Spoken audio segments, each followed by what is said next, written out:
So another question that I'm asked, because 2023 was so much led by big, very big growth, and most particularly the infamous so-called Magnificent Seven, that leads to the concept that leadership in the market has narrowed, which is often referred to as decreasing breadth in the market. Let me come back to that. And what does that say about the future? So breadth is a phrase in market jargon that refers to what percentage of the stocks lead the market up when the market's going up. And it's traditionally thought, although not necessarily true, that it's healthier for the market moving forward if a greater percentage of the stocks are going up and leading the market when the market's rising. Whereas if it's just a few of the biggies, that's deemed as narrow breadth and thought to be an indicator of poor market ahead. When I say thought to be, it's thought to be, but I'm going to tell you there's no statistical basis for that whatsoever in any kind of history that you can truly measure. Yes, it is true that when markets are getting more and more narrow and led by fewer and fewer stocks, they keep doing that until they stop, which is true of almost every trend, that the trend keeps going until it stops.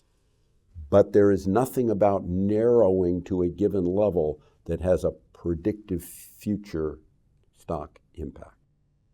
So let me go back to the way you might think about that more fundamentally, which is to think about the fundamentals.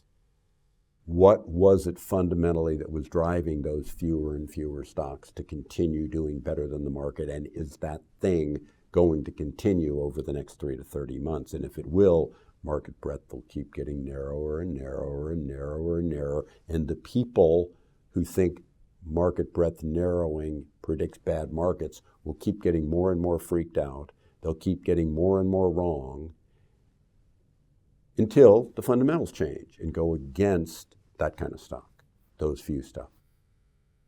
What I would say about the period, and particularly in 2023, I said this over and over again, the narrowing of breadth in 2023, which followed a broadening of breadth in 2022 as the market went down, which followed a narrowing of breadth in 2018, 19, 20, and 21 as the market was going up. That the 2023 narrowing was particularly because people expected a bad economy. We had a very, very low growth economy domestically and globally. And the companies that could truly shine in that environment, meaning grow well in a non-growth environment, stood out like a sore thumb, and therefore were rare and doubly valuable because of it.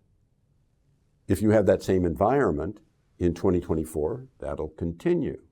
If instead you get to a world in 2024, as my January 1st New York Post column hypothecated, that likely turns to a value world later in the year, the first part of the year would see that trend continuing of narrowing.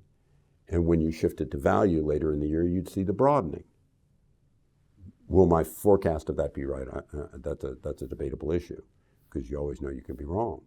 But the fact of the matter is, if you move away from that low growth environment where those few, like the Magnificent Seven, stand out so much, like bright shiny stars that pierce through a fog, into an other world where the perception becomes GDP growth will accelerate, so economically sensitive stocks like industrials could grow more, then you'd see that breadth broadening.